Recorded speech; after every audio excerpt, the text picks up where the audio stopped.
सबका स्वागत है। और आज हम एक बहुत ही विशेष विषय वस्तु पर चर्चा करेंगे जो प्रहलाद महाराज के ऊपर है। आप सब जानते हैं आगामी 30 तारीख को नरसिंह चतुर्दशी का महोत्सव आ रहे हैं।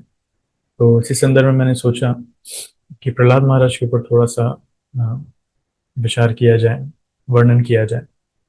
नरसिंह भगवान की लीला सभी लोग जानते हैं, क्योंकि ये लीला कुछ नई नहीं है, ये बहुत पुरानी है। प्राय भगवान के जितने अवतार हुए हैं उनमें सबसे पुरातन प्राचीन अवतारों में से भगवान नरसिंह है। भगवान नरसिंह भगवान वराह, जो हिरण्याक्ष और हिरण्यकशिपु को मारने के लिए आए थे। तो सतयुग की कहानी है ये, और तो सभी लोग जानते हैं। और अभी महाअवतार नरसिंह मूवी भी आई थी, इसमें बहुत डिटेल में बहुत अच्छे से डिपिक्ट किया गया था।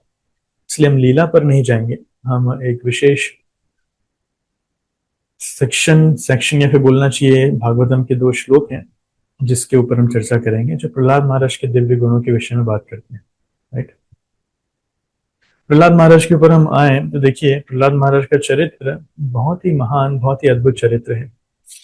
और श्री चैतन्य महाप्रभु श्रीमद् भागवतम के 2 चरित्रों के ऊपर सुनना बहुत पसंद करते थे। वो हैं ध्रुव महाराज का चरित्र और प्रहलाद महाराज का चरित्र। ये 2 चरित्र महाप्रभु को बहुत प्रिय थे। महाप्रभु जबकि स्वयं राधा रानी है, गोपियों का भाव उन्होंने प्रकाश किया है, और माधुर्य प्रेम के विषय में महाप्रभु बताते हैं, लेकिन फिर भी माधुर्य प्रेम उन्होंने आस्वादन भी किया है अपनी अंत्य लीलाओं में। माधुर्य प्रेम की शिक्षाएं भी उन्होंने दी हैं, और वही गौड़ीय वैष्णव के लिए सबसे उच्च, सबसे हाईएस्ट अचीवमेंट है जो हम हासिल करना चाहते हैं। लेकिन फिर भी महाप्रभु को प्रहलाद और ध्रुव के विषय में सुनना बहुत पसंद था, अत्यधिक पसंद। और ऐसा वर्णन आता है कि महाप्रभु ने इन 2 भक्तों के विषय में कथा जो है लगभग 100 बार से ज्यादा श्रवण किया है। दोनों के विषय में 100 बार से ज्यादा, इतना पसंद था महाप्रभु को। क्यों? क्योंकि एक तो यह है कि परिस्थिति इनकी अलग है। बालक होते हुए भी जिस स्तर की भक्ति इन्होंने बताई है, प्रदर्शित की है, ये अद्भुत है। जैसे अभी आईपीएल में वैभव सूर्यवंशी बहुत चल रहे हैं। राइट, ये छोटा सा लड़का है, 15 साल का, 14-15 साल का, और इतने बड़े बड़े स्कोर्स लेकर के आ रहा है, इतने बड़े बड़े रन बना रहा है कि सब लोग उसी के बारे में बात कर रहे हैं। सो ही बिकम्स द ऑब्जेक्ट। जब भी कोई छोटा होता है तो ही becomes the object of everyone's love and affection, और सब लोग उसी विषय में बात करते हैं कि बड़े बड़े दिग्गज प्लेयर्स हैं, लेकिन वैभव सूर्यवंशी उसका नाम चल रहा है। आप में से बहुत सारे लोग नहीं समझ पाएंगे, ज्यादा इंटरेस्ट नहीं है क्रिकेट में। सो इन द सेम वे ध्रुव महाराज और प्रहलाद महाराज छोटे से बालक हैं, लेकिन इतने बड़े बड़े शॉट्स उन्होंने मारे हैं कि महान महान देवी देवता और बड़े बड़े भक्त लोग भी वैसा नहीं कर पाते हैं। इतनी महान भक्ति का प्रदर्शन उन्होंने किया है। राइट, इसलिए ध्रुव चरित्र और प्रहलाद चरित्र महाप्रभु को बहुत पसंद था, बहुत ज्यादा पसंद था। और दूसरा, हम देखते हैं कि जिस परिस्थिति में प्रहलाद महाराज ने रह करके भक्ति करी है, ये परिस्थिति साधारण नहीं है। राइट, प्रहलाद महाराज के पिता हिरण्यकशिपु, जो एक राक्षस असुरवर्य, मतलब राक्षसों के भी राजा, इतने बड़े कि सीधा भगवान से दुश्मनी मोल ली, भगवान को ही चुनौती दे दी और भगवान को ही मारने चले, सारे देवी देवताओं को बंदी बना लिया। इस लेवल के राक्षस, इस लेवल के असुर। और हर जगह, पूरे घर में, समाज में, स्कूल में, हर जगह प्राय सब असुरों का शासन, सारे असुर ही असुर। उस परिस्थिति में इकलौता एकमात्र भक्त है प्रहलाद। राइट, तो इतने सारे समुद्रों के असुरों के बीच में रहते हुए प्रहलाद महाराज ने भक्ति करी और भगवान के प्रति जो श्रद्धा दिखाई, अद्भुत है। अपने पिता स्वयं हिरण्यकशिपु उनको मारने का प्रयास किए इतने अलग अलग तरीकों से, लेकिन तनिक भी चिंता, तनिक भी डर उनके मन में नहीं आया। उसके बाद भी विनम्रता पूर्वक, प्रेम पूर्वक पिता को सम्मान भी दिया, लेकिन भगवान पर अटूट श्रद्धा बनाकर के भी रखी। ये अद्भुत है। छोटे से बालक वैसे भी सरल रहते हैं, इसलिए बचपन में अगर कोई भक्त बन जाता है तो ये उसके लिए बड़े सौभाग्य की बात है। प्रहलाद महाराज के उपदेशों में आता है, कौमरमाश्रयेत प्राज्ञो भक्त धर्मान भागवतानिहा दुर्लभम मानुषम जन्म तदप्यध्रुवम अर्थदम। तो प्रहलाद महाराज खुद कहते हैं कि एक व्यक्ति को कौमारम आश्रयेत प्राज्ञो धर्मान भागवतानिहा, कौमार अवस्था से, मतलब जब से वो होश संभालता है, 5 साल का उससे बड़ा होता है तब से उसको भक्ति करनी चाहिए, राइट। प्राज्ञो, अगर जो करता है वो बुद्धिमान है, बुद्धिमान व्यक्ति है जो भक्ति को स्वीकार करता है। जिनमें पर्याप्त बुद्धि नहीं है वो भक्ति को काल्पनिक मानते हैं, अरे भक्ति भक्ति क्या चीज है। इसलिए प्रहलाद महाराज की शिक्षा है कि हमें बचपन से भक्ति करनी चाहिए। लेकिन भारत में कहीं ना कहीं एक ये कहना चाहिए गलत फहमी है, लोग बोलते हैं कि भक्ति तो बुढ़ापे में की जाती है। हाँ, सब कुछ आपकी पारिवारिक जिम्मेदारियों को पूरा कर लो, उसके बाद जब बूढ़े हो जाओगे तब भक्ति करना, ये गलत फहमी है। इसका कोई शास्त्रिक एविडेंस हमें नहीं मिलता है, लेकिन कौमारम आचरित प्राज्ञो, बचपन से भक्ति करने के लिए इंस्ट्रक्शन शास्त्रों में जरूर मिलते हैं, और प्रहलाद महाराज ने खुद के जीवन चरित्र में करके भी दिखाया। लेकिन दुख की बात यह है कि देखिए, कुछ कुछ भक्त माता पिता भी अपने बच्चों को भक्त बनने नहीं देना चाहते। वो कहते नहीं नहीं प्रभु जी, इसको भी पढ़ाई करना है, इसको भी ज्यादा भक्ति में लगा देंगे तो ये पढ़ नहीं पाएगा, इसको ज्यादा भक्ति में लगा देंगे, हमको इसको बड़ा डॉक्टर बनाना है, हमको इसको बड़ा इंजीनियर बनाना है, और ये भक्ति करेगा लेकिन जब थोड़ा सा बड़ा हो जाए, अभी इसको पढ़ाई करने देते हैं। ज्यादा भक्तों से मिलवाते नहीं, ज्यादा मंदिर नहीं लाते, भक्ति करने के लिए प्रेरणा नहीं देते, अगर देते भी हैं तो उतना इंस्पिरेशन नहीं देते हैं, हल्का फुल्का इंस्पिरेशन देते हैं। खुद भक्ति करते हैं बहुत सिंसियरली, खुद 16 माला कर रहे हैं, भगवान की सेवा पूजा कर रहे हैं, भक्तों की सेवा कर रहे हैं, लेकिन अपने बच्चों को भक्त नहीं बनाते हैं। ये दुर्भाग्य की बात है। इसका मतलब कहीं ना कहीं उनकी श्रद्धा में अभी भी कमी है। लेकिन प्रहलाद महाराज के जीवन से हम देखते हैं, प्रहलाद महाराज के जीवन में क्यों उनका इतना सौभाग्य हुआ था, क्योंकि माता के गर्भ में रहते हुए उन्होंने नारद मुनि से श्रवण किया था, राइट। सो ये परम सौभाग्य की बात है और आश्चर्य की बात है कि माता के गर्भ में प्रहलाद महाराज थे और नारद मुनि उनकी माँ को इंस्ट्रक्शंस दे रहे थे, उनकी माँ को कथा कर रहे थे, लेकिन माँ के माध्यम से गर्भ में रहते हुए शिशु भी उसको सुन रहा था। और माँ तो सो गई लेकिन शिशु सुनता रहा। इसलिए हमें ऐसा नहीं समझना चाहिए कि अंदर जो गर्भ में शिशु है उसको कुछ समझ में नहीं आ रहा है, वो सुनता नहीं है, वो समझता नहीं है। जो बालक है गर्भ में बहुत बुद्धिमान होता है। यहाँ तक कि भगवान कपिल देव तृतीय स्कंद में जब वर्णन करते हैं तो बताते हैं कि गर्भ में रहते हुए एक शिशु किस प्रकार की प्रार्थनाएं करता है भगवान से, राइट। मुझसे बहुत बड़ी गलती हो गई, अब मैं आपकी भक्ति करूंगा, प्लीज मुझे यहाँ से निकालिए, मैं बहुत कष्ट में हूँ यहाँ पर। बहुत सुंदर प्रार्थना है जो भगवान कपिल श्रीमद् भागवतम के तृतीय स्कंद में बताते हैं। सो गर्भ में जो शिशु है वो कोई साधारण, हमें उससे साधारण नहीं लेना चाहिए कि इसको तो कुछ समझ में नहीं आता। हम जैसा चाहे व्यवहार कर सकते हैं, हम जो खाना चाहे खा सकते हैं, हम जो बोलना चाहे हम बोल सकते हैं, और हम जो देखना चाहे देख सकते हैं, हम जैसे बात करना चाहे कर सकते हैं, लेकिन शिशु को कुछ पता नहीं चलेगा। ये बहुत बड़ी गलतफहमी, बहुत बड़ी गलतफहमी। इसलिए हम देखेंगे वैदिक शास्त्रों में जो संस्कार होते हैं, 16 संस्कार, तो संस्कार वास्तविकता में बहुत पहले से ही चालू हो जाते हैं, जन्म लेने के पहले से चालू हो जाते हैं। जन्म लेने के भी जब माता और पिता आपस में मिलते हैं उस समय से ही संस्कार, गर्भाधान संस्कार वगैरह स्टार्ट हो जाते हैं। एक पवित्र आत्मा को आमंत्रित किया जाता है कि एक शुद्ध आत्मा आए और गर्भ में जगह धारण करे। मेरी आवाज क्लियर है? क्योंकि यहाँ पे लाइट चली गई है। वैष्णव प्रभु, आवाज क्लियर है? यस प्रभु। सो तो संस्कार जो है, ऐसा नहीं कि हमें सिर्फ जब बच्चा बड़ा हो जाए, समझदार हो जाए, तब से उसको कृष्ण भक्ति का ज्ञान देना चाहिए। नहीं नहीं, बहुत पहले से, जब माता पिता की शादी होती है, उसके बाद जो गर्भाधान के लिए आगे जाते हैं, तब से ही वो प्रोसेस स्टार्ट हो जाता है। और जैसे ही एक आत्मा गर्भ में प्रवेश करती है, तब से उसकी समझ, वैसे तो 7 महीने के बाद उसकी चेतना आती है, लेकिन श्रवण करने की, क्योंकि सबसे पहले सिर, जो दिमाग है, वो डेवलप होता है, और उसमें श्रवण करने की इंद्रियां और वो ज्ञान अर्जन करने की पद्धति उसमें पहले से ही आ जाती है। इसलिए वैदिक process is very scientific, right. तो ये माता पिता की जिम्मेदारी है कि वो अपने संतान को कृष्ण भक्त बनाए। ये उनकी सबसे पहली और सबसे बड़ी जिम्मेदारी है, राइट। वो अपने संतान को कृष्ण भक्त बनाए, नहीं तो उसके बिना हम लेट करेंगे। और आजकल के जमाने में जितने डिस्ट्रैक्शंस चल रहे हैं, जितना जमाना खराब है, आगे रह करके भक्त बनाना बहुत मुश्किल है। सो ये हमें देखना चाहिए। तो प्रहलाद महाराज के जीवन में उनका सौभाग्य था कि जब वो गर्भ में थे तो उनको नारद मुनि से श्रवण करने का मौका मिला। नारद मुनि कोई साधारण व्यक्ति नहीं है, महान आचार्य है, राइट। इसलिए जब प्रहलाद महाराज के गुणों का वर्णन आता है, तब उसमें श्रीमद् भागवतम में दो बहुत ही विशेष श्लोक आते हैं जो मैं आपको दिखाने वाला हूं। श्रीमद् भागवतम के सप्तम स्कंद चतुर्थ अध्याय के 31वें और 32वें नंबर के श्लोक हैं ये, राइट। सो प्राय पूरा सप्तम स्कंद ही नरसिंहदेव और प्रहलाद महाराज की लीला के ऊपर आधारित है। उसमें इस अध्याय में वर्णन आता है कि कैसे हिरण्यकशिपु पूरे ब्रह्मांड में आतंक मचाते हैं और कैसे उस हिरण्यकशिपु को जो जिसने पूरे ब्रह्मांड को डरा रखा है, उनके घर में एक भक्त जन्म लेता है। वो भक्त जो हिरण्यकशिपु को भी डराने वाला है, डराने वाला इन द सेंस ऐसा नहीं कि कुछ डरा धमका करके डराने वाला है, लेकिन कहने का तात्पर्य है कि हिरण्यकशिपु जिसने पूरे संसार के ऊपर विजय प्राप्त कर ली, वो अपने छोटे से बालक को कन्विंस नहीं कर पाएगा। उसकी भक्ति से हिरण्यकशिपु डरने लगेगा और जिससे कारण भगवान नरसिंहदेव अवतरित होंगे।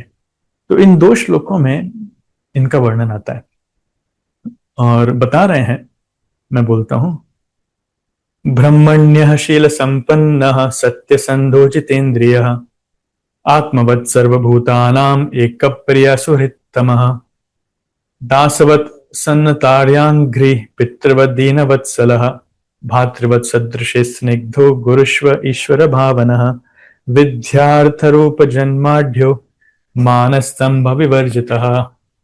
तो इन दो श्लोकों में इनका वर्णन किया गया है। प्रहलाद महाराज के दिव्य गुणों का वर्णन किया गया है। कितने अद्भुत, कितने दिव्य गुण इस बालक में हैं। अगर एक एक गुण के विश्लेषण किया जाए तो हम समझ नहीं पाएंगे, इतना अद्भुत बालक। एक बार मुझे याद है, हमारे मंदिर में कांग्रेगेशन में एक डिवोटी हैं, वो बोले कि महाराज से एक बार प्रश्न पूछे कि महाराज हम तो बहुत प्रयास किए बच्चों को भक्त बनाने का, लेकिन कई बार गीता पढ़ी हमने, भागवत उनके सामने पढ़ी, साधुओं को बुलाया, संग दिया और बहुत प्रशिक्षण दिया, बहुत हमने प्रयास किया, भक्त बने, अच्छे भक्त बने, लेकिन प्रहलाद महाराज के जितने स्तर के भक्त नहीं बने। तो कहाँ कमी रह गई और क्या करना चाहिए था? तो महाराज जी ने, श्री भक्तिवेदांत स्वामी महाराज ने उत्तर दिया कि देखिए, अंतर है ना। एक तो प्रहलाद महाराज ने सुना नारद मुनि से, तो नारद मुनि के बोलने में और हमारे बोलने में अंतर है। नारद मुनि की भक्ति में और हमारी भक्ति में अंतर है, राइट। नारद मुनि का जो स्तर है, उनके मुख से जो शुद्ध कृष्ण कथा, शुद्ध कृष्ण नाम आ रहा है, और हमारे मुख से जो आ रहा है, दोनों में बहुत अंतर है, राइट। दूसरा, प्रहलाद महाराज के व्यक्तित्व में भी अंतर है। प्रहलाद महाराज कोई साधारण व्यक्ति नहीं है कि जिसको हम कैसे ही साधारण व्यक्ति मान करके और एक साधारण आत्मा मान करके कि कोई भी आत्मा आ जाएगी तो हम बैठ करके भागवत पढ़ेंगे तो प्रहलाद महाराज जैसे भक्त बन जाएंगे। नो, इट्स नॉट पॉसिबल, ऐसा संभव नहीं। प्रहलाद महाराज एक दिव्य व्यक्ति हैं, एक दिव्य आत्मा है जो पहले से ही भक्त है। उनकी पूर्व जन्म से ही उनकी भक्ति चली आ रही है। आप सबने कहानी सुनी होगी उनके विषय में। लेकिन फिर भी हो सकता है कि हमारे स्तर में कमी है, लेकिन भक्ति करने के माध्यम से धीरे धीरे करके एक भक्त बहुत उच्च स्तर तक पहुंचता है, राइट। तो जहां तक प्रहलाद महाराज के गुणों का वर्णन आता है, अद्भुत गुण है यहाँ पर, अब ध्यान से सुनिएगा, राइट। सो वर्णन आ रहा है कि देखिए, हाँ, एक और चीज इससे पहले, शास्त्रों में अगर हम देखेंगे, वैदिक शास्त्रों में कभी भी स्किल्स को और एक्सपर्टीज को बहुत ज्यादा प्रायोरिटी या फिर मान्यता नहीं दी गई, इंपॉर्टेंस नहीं दिया गया, राइट। लेकिन सबसे ज्यादा इंपॉर्टेंस दिया गया है अच्छे चरित्र को, अच्छे गुणों को, राइट। अगर आप किन्हीं भी चरित्र का उदाहरण देख लें, किसी भी भक्त का उदाहरण देख लें, तो वो उनकी स्किल्स को लेकर के, अचीवमेंट्स को लेकर के बहुत ज्यादा प्रशंसनीय नहीं कहे गए, लेकिन उनके चरित्र को लेकर के, उनके गुणों को लेकर के उनकी बहुत ज्यादा प्रशंसा की जाती है, राइट। इसलिए हमें देखना चाहिए कि आज की दुनिया में लोग इतने पागल हैं स्किल्स डेवलप करने के लिए, सक्सेस प्राप्त करने के लिए, मटेरियल अकम्पलिशमेंट्स के लिए, उनके बहुत सारे धन अर्जन हो जाए, बहुत कुछ करना चाहते हैं, लेकिन भागवत में कभी भी इनको प्रायोरिटी नहीं दी गई। व्यक्ति का चरित्र कैसा है, व्यक्ति का मनोभाव कैसा है, व्यक्ति का व्यवहार कैसा है, व्यक्ति के शब्द कैसे हैं, ये सब महत्वपूर्ण है। अगर व्यक्ति बहुत अमीर है, बहुत सारे उसमें स्किल्स हैं, टैलेंट से राजा है, बहुत कुछ है, लेकिन उसका चरित्र अच्छा नहीं है, व्यवहार अच्छा नहीं है, शब्द अच्छे नहीं है, मनोभाव अच्छा नहीं है, तो उसकी प्रशंसा नहीं की जाती। यहाँ तक कि राजा वेण को तो ब्राह्मणों ने ही मंत्रों के द्वारा मार दिया था।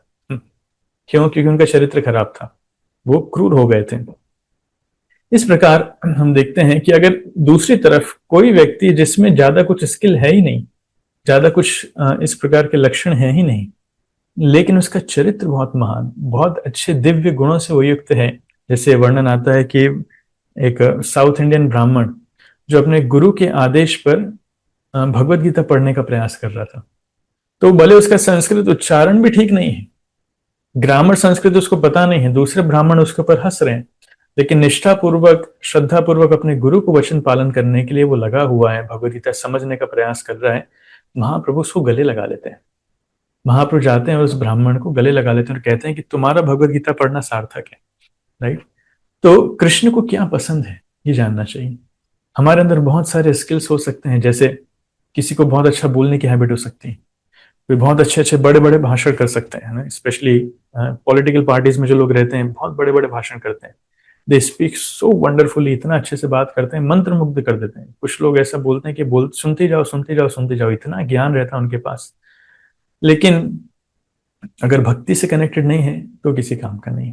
प्रभुपाद जी उदाहरण देते हैं नेक्टर ऑफ इंस्ट्रक्शन में, रूप गोस्वामी देते हैं कि प्रभुपाद जी देते हैं कि वो मेंढक के डराने के समान है, वो सिर्फ मृत्यु रूपी सांप को अपने नजदीक बुला रहा है।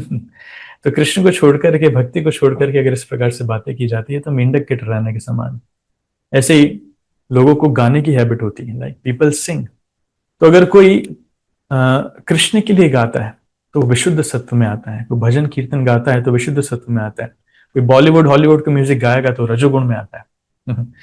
और कोई इंद्र तत्व के विषय में बातचीत करेगा, गाने गाने गाएगा या फिर इस प्रकार से, तो वो तमोगुण में आता है। किसी को कुकिंग बहुत पसंद है तो जो सत्व गुण में होते हैं वो आयुर्वेदिक डाइट, सरल खाना पसंद करते हैं।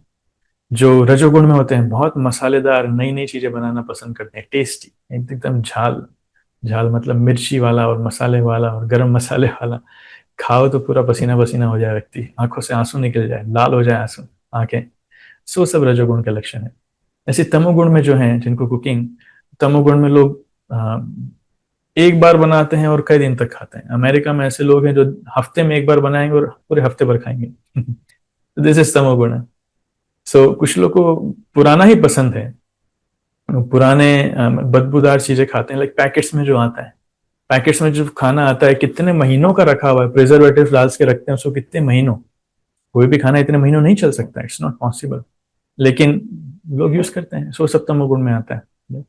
इसलिए यही बोलने की कला, यही गाने की कला, यही खाना बनाने की कला, जितनी कलाएं हैं अगर भगवान की सेवा में लग जाती हैं तो वो भक्ति मानी जाती है, देन दे बिकम यूजफुल। पर इसके अलावा ही कितने ही अच्छे अच्छे शेफ हैं, दूसरों के लिए मांस बना रहे हैं, प्यार लहसुन का खाना बना रहे हैं, कितने अच्छे अच्छे सिंगर हैं, भले कोई लता मंगेशकर टाइप क्यों ना हो जाए, लेकिन भगवान के लिए नहीं गा रहे हैं, so it is ultimately waste, it's not much useful. जैसे कितने ही मैनेजर्स हैं, कितने ही मार्केटिंग स्किल वाले हैं, वो किसी को भी कुछ भी बेच सकते हैं, लेकिन जब तक भगवान के लिए नहीं किया गया है, भक्ति उसमें प्रायोरिटी नहीं है, तब तक वो किसी काम का नहीं है।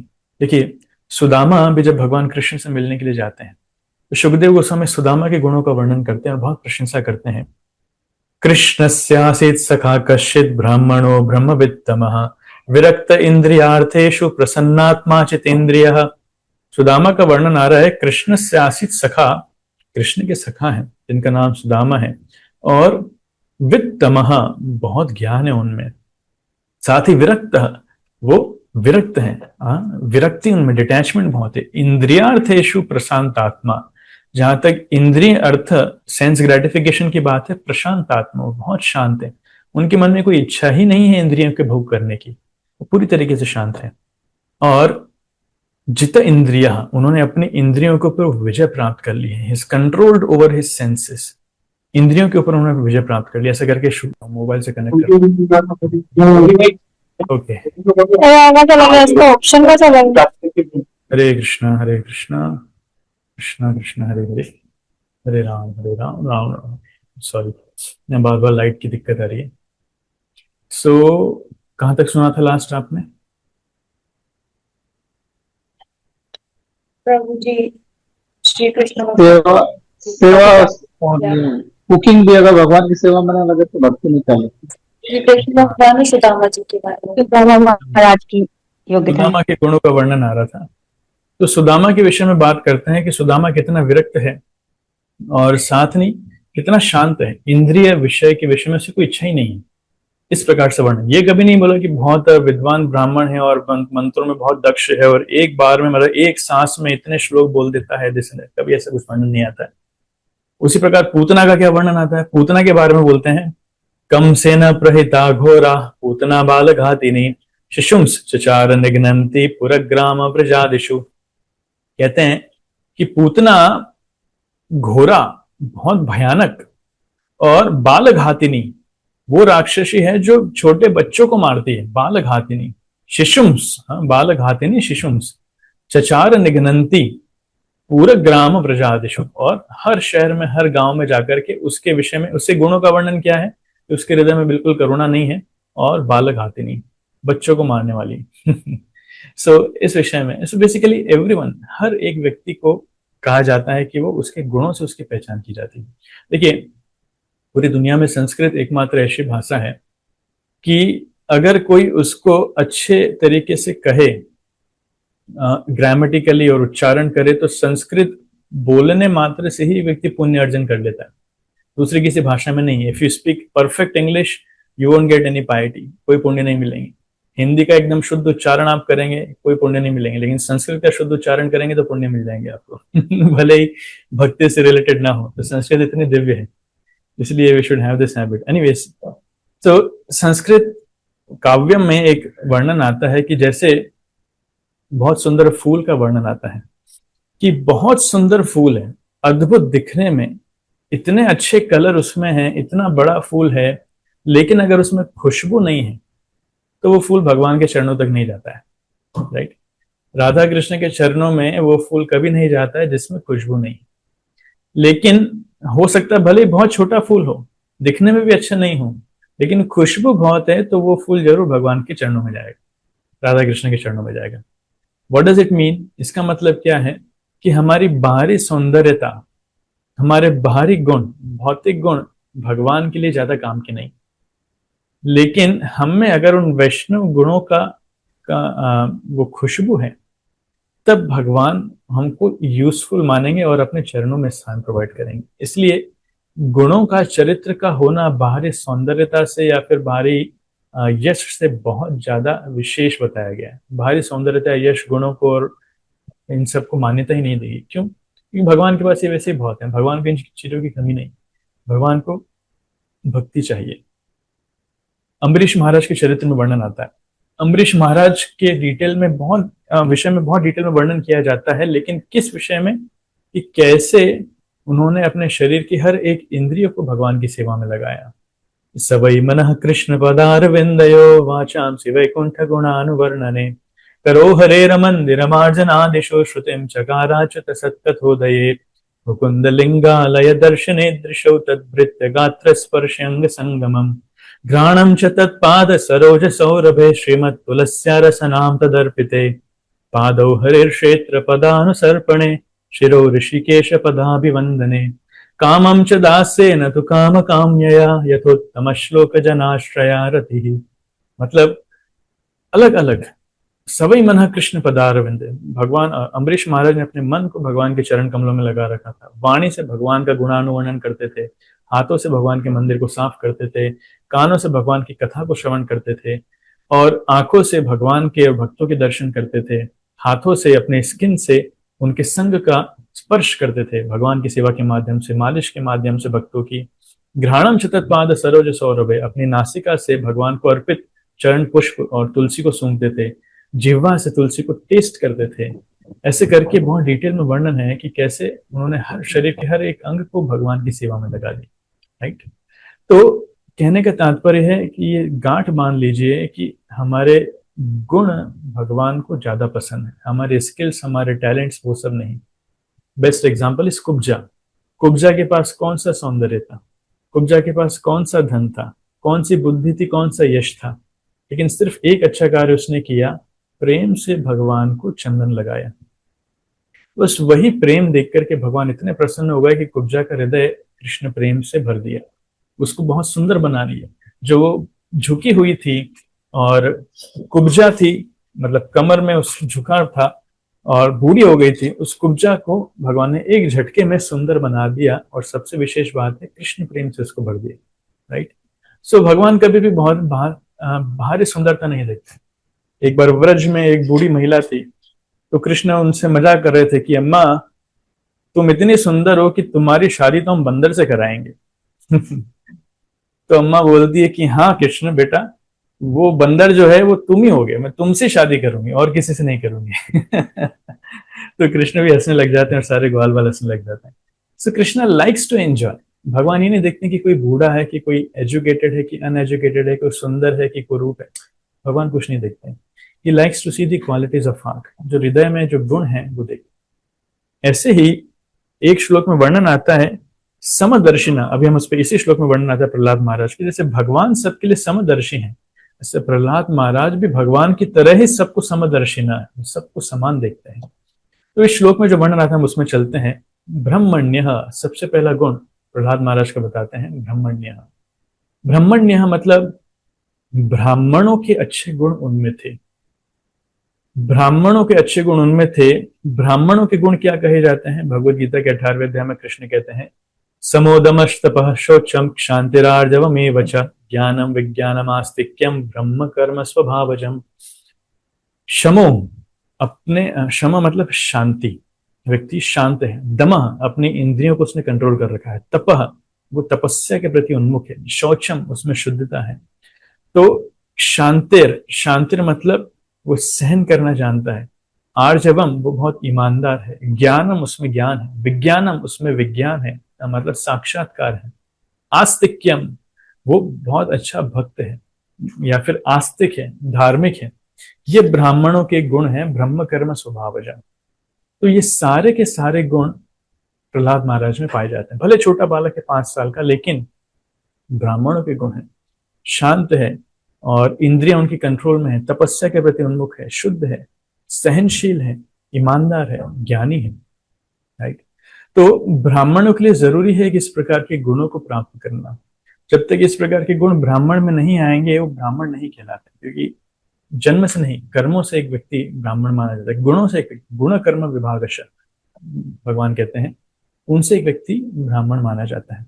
ब्राह्मण शब्द का मतलब क्या होता है वास्तविकता में? ब्राह्मण शब्द का मतलब होता है ब्रह्म जानाति इति ब्राह्मण, जो ब्रह्म को जानता है। ब्रह्म मतलब ब्रह्म परमात्मा भगवान, जो ब्रह्म वस्तु आध्यात्मिक वस्तु को जानता है वो ब्राह्मण है, राइट। तो प्रहलाद महाराज ब्रह्म जानते थे, भगवान को जानते थे, इसलिए उनकी श्रद्धा भगवान पर इतनी थी, राइट। सिर्फ धागा पहनने से एक व्यक्ति ब्राह्मण नहीं हो जाता।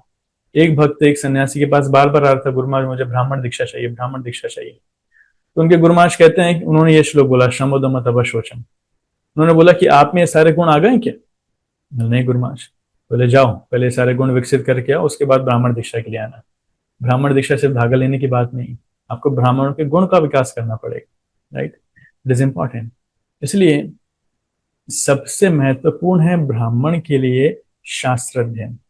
जब तक वो शास्त्रों का अध्ययन नहीं करेगा, उसको समझ में नहीं आएगा कि किस प्रकार के गुण एक भक्त में होना चाहिए, किस प्रकार के नहीं, right.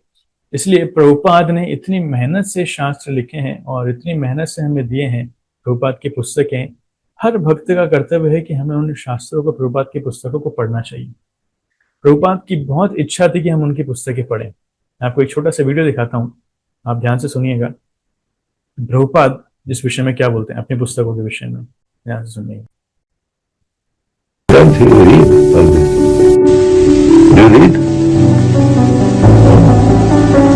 If you don't read, then you'll feel restless. Let me go from Japan to India, from India to Japan. You're restless because you don't read. I am working so hard for you, but you don't take advantage.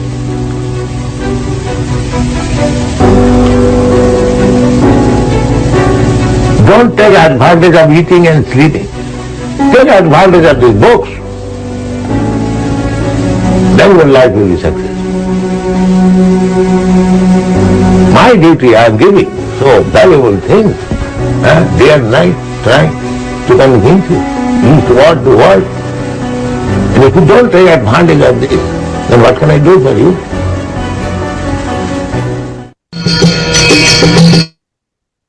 Right. So इतना जोर दे के प्रभुपाद कह रहे हैं कि हमें उनकी पुस्तकों का पढ़ना चाहिए।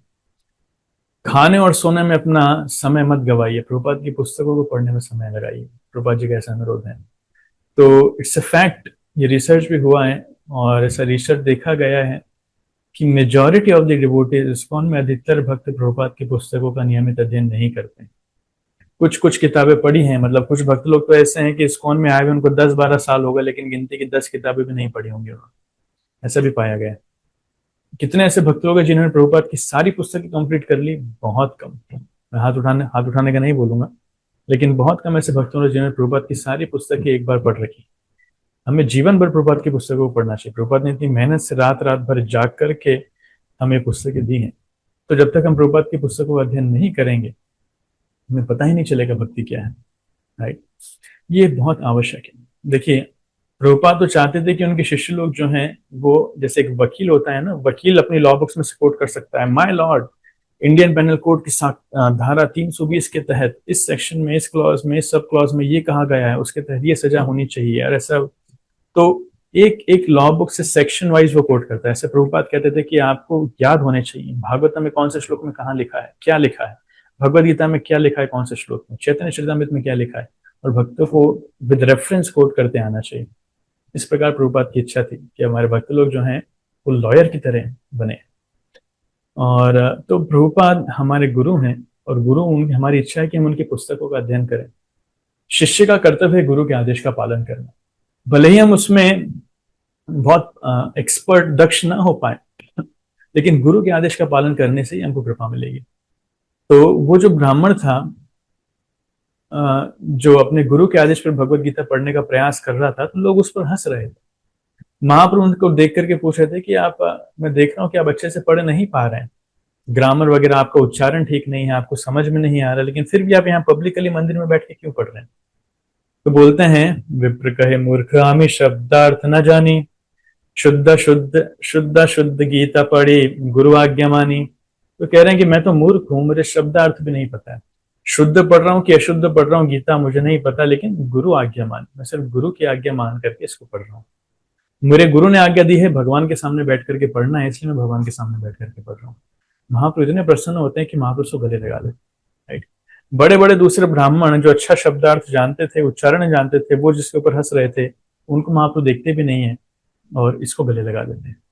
सो हमारी प्रगति यहीं से होती है। एक शिष्य की प्रगति होती है गुरु के निर्देशों को पालन करने से।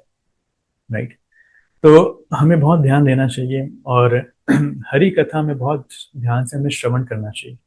अगर ये ब्राह्मण्य, ये गुण हम प्राप्त करना चाहते हैं, तो हमारा शास्त्रों का अध्ययन और हरि कथा का श्रवण बहुत अच्छा होना चाहिए। हरि कथा श्रवण करते समय हमें बहुत ध्यानपूर्वक होना चाहिए, बहुत ध्यान से सुनना चाहिए, और पूरी तरीके से फोकस्ड। वास्तविकता में एक भक्त जो भी कुछ करता है वो पूरी तरीके से फोकस के साथ करता है। He is expert. हमारे गुरु महाराज कहा करते थे, devotee is first class, what ever he does is first class. अगर वो कुकिंग करेगा it will be first class, अगर वो प्रवचन देगा it will be first class, अगर वो क्लीनिंग करेगा, झाड़ू लगाएगा, तो वो भी फर्स्ट क्लास होगा। What ever devotee does is first class. ऐसे हम जब श्रवण करते हैं, it should be so focus that it will be first class. लेकिन दुख की बात यह है कि वी आर ऑफन डिस्ट्रैक्टेड, हमें बहुत सारे डिस्ट्रैक्शंस आ जाते हैं, और सबसे बड़ा डिस्ट्रैक्शन होता है मोबाइल फोन का। हम कहीं भी बैठे हैं, हाथ में मोबाइल फोन रहता है, हम कुछ ना कुछ टाइप करते रहते हैं, सर्च करते रहते हैं, पढ़ते रहते हैं, देखते रहते हैं, क्लासेस चल रही हैं, रीडिंग हम कर रहे हैं, किसी भी काम के लिए हम बैठे हैं, we are so much distracted that we are not able to give attention. Even chanting करते समय, मतलब लोग चैंटिंग करते करते भी मोबाइल चलाते हैं। राइट, ड्राइविंग करते करते भी मोबाइल चलाते हैं कभी कभी। So it should not happen, it should not happen.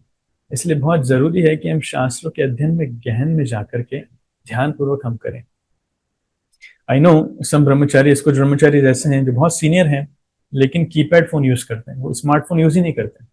बहुत सीनियर है, दुनिया भर में जाकर के प्रचार करते हैं, लेकिन दे डोंट यूज स्मार्टफोन।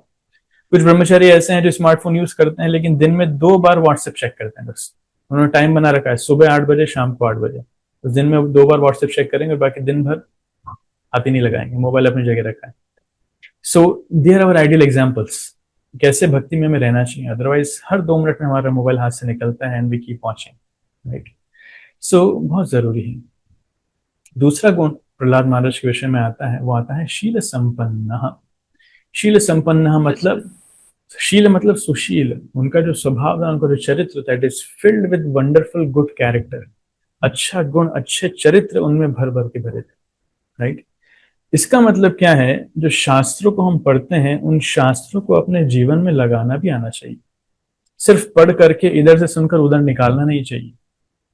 3 प्रकार की, इसमें एक छोटी सी कहानी आती है। एक बार अकबर के दरबार में एक व्यक्ति आता है और 3 मूर्तियां लेकर के आता है। सोने की मूर्ति होती है। वो कहता है कि महाराज इन तीनों का मूल्य आप बता करके बताइए तो मैं आपको मानूंगा। तो अकबर अपने बहुत सारे मंत्रियों को बोलते हैं कि 3 मूर्तियों में क्या अंतर है, देखो।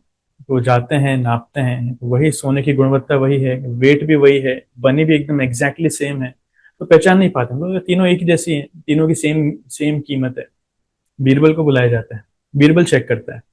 बहुत देर चेक करने के बाद वो क्या करता है, एक तार लेता है और उस तार को लेकर के एक मूर्ति के कान में डालता है। जब वो इस कान में डालता है तो वो तार इस कान से बाहर आ जाती है इस कान में डालता है तो उस कान में बाहर आ जाती है। फिर दूसरी मूर्ति को लेता है, दूसरी मूर्ति के कान में तार डालता है तो वो मुंह से बाहर आती है, राइट। कान से अंदर प्रवेश करके वो मुंह से बाहर आती है। और तीसरी मूर्ति के जब कान में तार डालता है तो कान से तार जाती है और सीधा हृदय में प्रवेश करती है। तब बीरबल कहते हैं कि महाराज जो पहली मूर्ति है इसकी कीमत जितनी सोने की कीमत है वजन के हिसाब से उतनी ही कीमत, बहुत ज्यादा मूल्यवान नहीं। लेकिन जो दूसरी मूर्ति है जिसके तार मुंह से आया है वो फिर भी अच्छी है, उसकी मूल्य पहली वाली मूर्ति से ज्यादा है।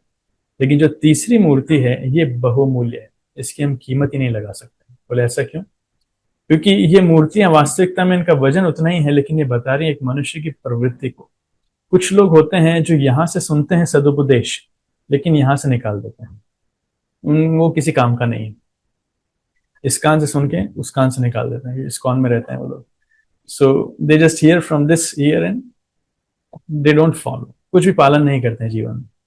लेकिन दूसरे लोग ऐसे हैं जो एक कान से सुनते हैं और उसको मुख से रिपीट करते हैं, दूसरों को बोलते हैं, राइट। उनका जीवन फिर भी अच्छा है, कम से कम कुछ तो समझे हैं और दूसरों को बता रहे हैं, दूसरों को भला कर रहे हैं। लेकिन सबसे बेस्ट, सबसे श्रेष्ठ वो लोग हैं जो सुन करके उसको अपने हृदय में ग्रहण करते हैं और खुद पालन करते हैं। शृण्वतः श्रद्धया नित्यं गृह्णन्तश्च स्वचेष्टितम् कालेन नाति दीर्घेन भगवान विशते हृदि। कह रहे हैं भागवत में वर्णन आ रहा है कि जो श्रद्धा पूर्वक श्रवण करके गृह्णन्तश्च स्वचेष्टितम् उसको ग्रहण करता है और चेष्टा के साथ उसके ऊपर अमल मतलब प्रयास करता है अपने जीवन में लागू करने का, भगवान विशते हृदि। कालेन नाति दीर्घेन भगवान विशते हृदि, बड़ी जल्दी ही उनके हृदय में भगवान प्रकट होंगे। तो शील संपन्न, हाँ, प्रहलाद महाराज अपने चरित्र से, अपने गुणों से फेमस थे। जितना भी उन्होंने पढ़ा था वो उसको लगाते थे, राइट। अगर कोई व्यक्ति, कभी कभी लोगों में डर रहता है कि ज्यादा पढ़ने से अहंकार आ जाता है। अहंकार कब आता है? जब हम उस विद्या को हमारे जीवन में लगाते नहीं, अप्लाई नहीं करते। सिर्फ ज्ञान अर्जन करने से, ज्ञान इकट्ठा करने से जब हम उसको हमारे जीवन में, चरित्र में लगाएंगे नहीं तो उस ज्ञान से अहंकार जरूर आएगा। लेकिन अगर हम जो पढ़ रहे हैं उसको हमारे जीवन में अप्लाई भी कर रहे हैं, हमारे गुणों का उसमें विकास कर रहे हैं, तब उससे अहंकार नहीं आएगा, राइट। वो विनम्रता हमको प्रदान करेगा। इसलिए कहते हैं विद्या ददाति विनयम, विनयम ददाति पात्रता। वो विद्या से हमें विनय मिलेगा, विनम्रता मिलेगी और उससे पात्रता मिलेगी, राइट। सो ये हमें समझना चाहिए। एक बार श्री श्रीमद राधानाथ स्वामी महाराज से किसी ने पूछा था कि महाराज एक मिनट, किस प्रकार के भक्त आपको पसंद है? तो महाराज ने कहा था देखिए, आध्यात्मिक जगत जाने के लिए एक ही रास्ता है, वो है तृणादपि सुनिचन तरोदिव सहिष्णुना अमानिना मान देना कीर्तनीय सदा। सिंपल। उनका कहना था कि ये श्लोक इतना शक्तिशाली है, इतना पावरफुल है कि किसी भी संप्रदाय में, दुनिया के किसी भी धर्म में ऐसा कोई व्यक्ति नहीं है जो अहंकार के साथ भगवान के पास गया है। ऐसा कोई व्यक्ति नहीं है जिसने सहन नहीं किया है, दूसरों को कष्ट दिया और वो भगवान के पास गया है। ऐसा कोई व्यक्ति नहीं है जो खुद सम्मान प्राप्त करने की इच्छा के साथ भगवान के पास गया। It's not possible. इसलिए अगर किसी को भगवान के पास जाना है, भगवद्धाम जाना है, तो उसे विनम्र होना ही पड़ेगा, उसे सहन करना ही पड़ेगा, उसे दूसरों को सम्मान देना आना चाहिए और खुद के सम्मान की आशा नहीं रहना। It is compulsory for everyone. तो इसका कोई तोड़ नहीं है, इसका कोई दूसरा उपाय नहीं है। इसलिए शील संपन्न मतलब जो विनम्र है, जो सहनशील। प्रहलाद महाराज जब 9वें अध्याय में प्रार्थना करते हैं तो वर्णन आता है कि कैसे भगवान नरसिंह देव बहुत क्रोधित हैं और उनको क्रोध की अवस्था में देख करके बड़े बड़े देवी देवता भी उनके नजदीक नहीं जा पा रहे हैं, ब्रह्मा जी नहीं जा पा रहे हैं। यहाँ तक कि लक्ष्मी देवी को बोलते हैं कि आप जाइए, आप नजदीक जाकर के भगवान को शांत कीजिए। लक्ष्मी देवी बोलती नहीं नहीं बाबा, भले ही मेरे पति हैं लेकिन मैंने इतना गुस्से में उनको कभी नहीं देखा, मुझे भी डर लग रहा है, मैं नहीं जाऊंगी। तो प्रहलाद महाराज को आगे किया जाता है कि प्रहलाद आपके लिए ही भगवान आए हैं, आप जाइए, भगवान को शांत कीजिए। तो प्रहलाद महाराज कहते हैं ब्रह्मादयः सुरगणा मुनयोऽथ सिद्धाः सत्वैकतान गतयो वचसा प्रवाहै नाराधितुं पुरुगणैर् उधुनापि पिप्रुः किं तोषमर्हति समय हरिर उग्र जाते। प्रहलाद महाराज कह रहे हैं कि देखिए, जहां पे इतने बड़े बड़े देवी देवता खड़े हैं, ब्रह्मा जी यहाँ पे खड़े हैं, सारे साधु पुरुष यहाँ पर के खड़े हैं, जो इतने अच्छे शब्दों में भगवान का गुणगान करते हैं, वो जब भगवान को संतुष्ट नहीं कर पा रहे हैं, तो जहां मैं नारादितुम पुनर्गण अधुना पे पिप्रहु, मैं एक असुर कुल में जन्म लिया हुआ बालक, मैं कैसे अपने शब्दों से भगवान को संतुष्ट कर पाऊंगा, मेरे लिए कैसे संभव है। तो नरसिंह देव प्रहलाद के लिए ही आए हैं, लेकिन फिर भी प्रहलाद इतने विनम्र हैं कि वो बोलते हैं कि सारे देवी देवता मुझसे कहीं ज्यादा महान हैं और मैं कैसे भगवान को संतुष्ट कर पाऊंगा अपने शब्दों के माध्यम से। दिस इज कॉल्ड ह्यूमिलिटी, इसको कहते हैं विनम्रता। फिर भी आदेश मिला है ब्रह्मा जी की तरफ से, तो आदेश पालन करने के लिए वो जाते हैं, हाथ में एक माला लेकर के नरसिंह देव को पहनाने के लिए। तो नरसिंह देव उनको देख करके बहुत प्रसन्न हो जाते हैं। तो भले ही योग्य हैं, लेकिन फिर भी विनम्रता इतनी ज्यादा है कि अपने आप को पूरी तरीके से अयोग्य मानते हैं। राइट, दिस इज कॉल्ड शील संपन्न, a person full of character. Vaishnava के समाज में हमें हमेशा दूसरों को ज्यादा अच्छा भक्त देखना आना चाहिए, अपने आप को उतना अच्छा भक्त नहीं देखना चाहिए। It's not a matter of artificial practice, it has to come natural. ये स्वभाव से आना चाहिए कि नहीं, मैं उस स्तर का भक्त नहीं हूं, मेरा वो स्तर नहीं है, दूसरे भक्त ज्यादा अच्छे भक्त हैं। इस प्रकार के जो भक्त होते हैं उनको भगवान की कृपा सबसे पहले मिलती है। राइट, इसलिए कई बार भक्त लोग कहते हैं कि भगवान की कृपा की लाइन में जो सबसे पीछे खड़ा होता है, उसकी कृपा, उसको सबसे पहले कृपा मिलती है। तो हमें सबसे पीछे खड़ा रहना आना चाहिए, बाकी सबको वैष्णव को आगे बढ़ाना आना चाहिए। एक भक्त कहते हैं, एक सन्यासी कहते हैं कि बुक डिस्ट्रीब्यूशन के लिए हमें भगवान से क्या प्रार्थना करना चाहिए। वो कहते हैं कि हाँ, हमें प्रार्थना करना चाहिए, भगवान कृपा कीजिए कि मेरे बुक स्कोर जो हैं वो पिछले साल की अपेक्षा डबल हो जाएं, लेकिन उसके बाद भी सभी भक्तों की तुलना में सबसे पीछे में रहूं, सबसे नीचे हो मेरे स्कोर। इसका मतलब मुझसे खुद से ज्यादा अच्छा करना है पिछले साल से, लेकिन बाकी जितने भक्त हैं वो मुझसे कहीं ज्यादा अच्छा करें, मैं पीछे रहूं। इसका मतलब नहीं कि हमें प्रयास नहीं करना, प्रयास तो हमें करना है, ज्यादा अच्छा करना है, लेकिन बाकी भक्त लोग और ज्यादा आगे बढ़े, दे शुड गो अहेड, मैं उनके पीछे रहूं। ये भक्त का मनोभाव है। शील संपन्न, शील संपन्न का एक और मतलब है, कभी हमें किसी में दोष नहीं देखना चाहिए। We must always avoid fault finding. Prahlad Maharaj के चरित्र से देखिए, जिन लोगों से वो घिरे हुए थे, असुरों से, उनमें दोष ही दोष थे, लेकिन आपको किसी भी शब्द में, किसी भी श्लोक में, कहीं भी आपको ऐसा कोई वर्णन नहीं मिला कि प्रहलाद महाराज दोष देख रहे हैं, उनके दोषों से प्रभावित हो रहे हैं, कभी नहीं। इसलिए being not finding the faults is important. भक्तों को प्रयास करना चाहिए कि किसी के साथ हम ग्रजेस एंटरटेन न करें, किसी के दोष न देखें। ये बहुत जरूरी है कि हम सिर्फ समय के साथ साथ जो हो रहा है उसको होने दीजिए, हमें भक्ति में आगे बढ़ना है। जस्ट कीप मूविंग, बढ़ते रहिए, बढ़ते रहिए, बढ़ते रहिए। जैसे बहुत अच्छा उदाहरण दिया जाता है समुद्र का और बादल का। समुद्र और बादल में क्या तुलना है, जो बादल हैं वो समुद्र का खारा जल लेते हैं, उसको मीठा बना करके दूसरों के ऊपर प्रवाहित करते हैं।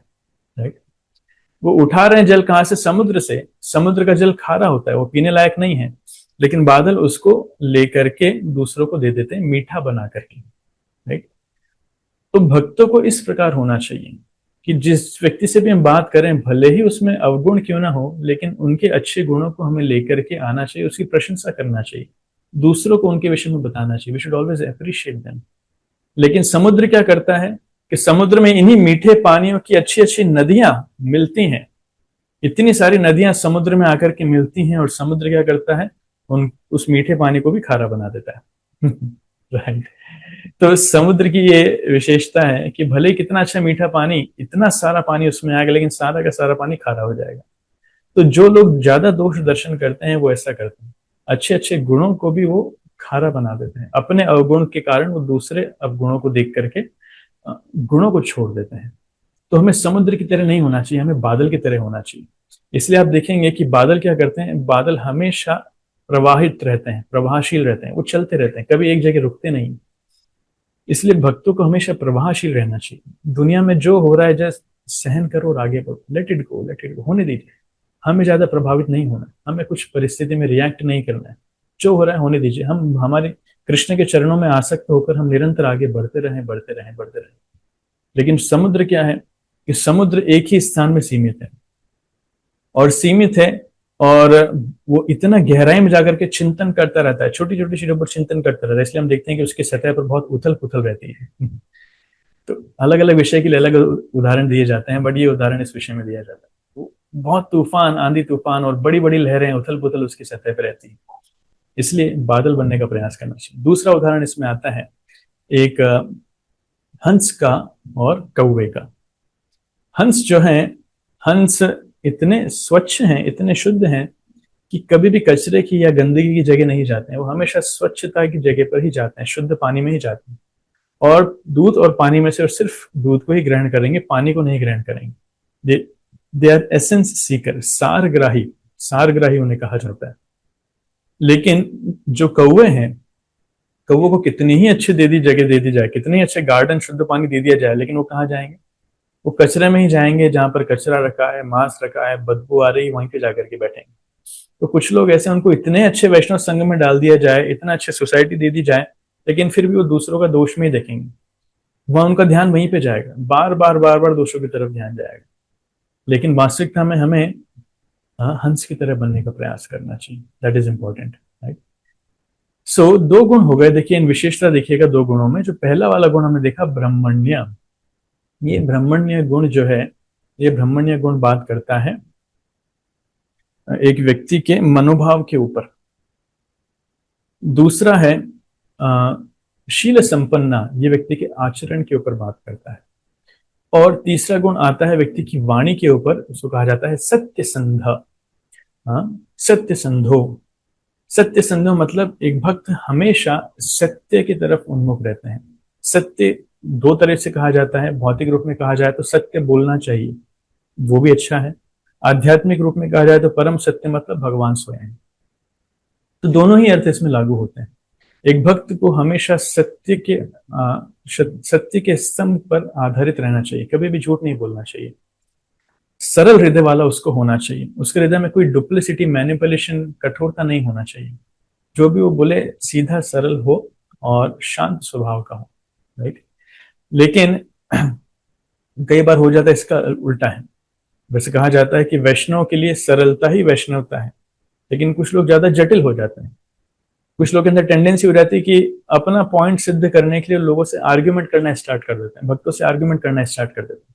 किसी न किसी प्रकार से तर्क वितर्क करके वो अपने आप को सही साबित करना चाहते हैं। फिर कुछ कुछ लोग तो गुरु से भी आर्ग्यूमेंट कर लेते हैं। तो श्रील भक्तिविनोद ठाकुर कहते हैं कि ये जो आर्ग्यूमेंट्स की टेंडेंसी है, तर्क वितर्क करने की जो टेंडेंसी है, ये भक्ति के लिए बाधक है।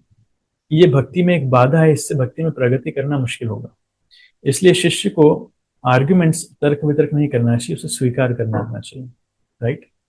तो इसलिए हम देखते हैं कि रूप गोस्वामी से एक बार एक दिग्विजय पंडित आर्ग्यूमेंट करने के लिए आया था वृंदावन में कि मैं आपको शास्त्रार्थ करके हराना चाहता हूँ।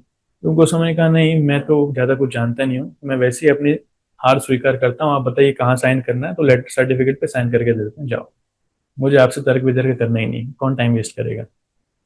तो दिस इज आइडियल एग्जाम्पल। ये भक्त लोग फालतू के तर्क वितर्क में समय नहीं गंवाना चाहते हैं, वो भगवान की भक्ति में और प्रचार कार्य में हमेशा मग्न रहना चाहते हैं, राइट। सो सरलता ही वैष्णवता है। हमारे विचार, हमारे एक्शंस, हमारे शब्द तीनों एक परफेक्ट डायरेक्शन में अलाइन होने चाहिए।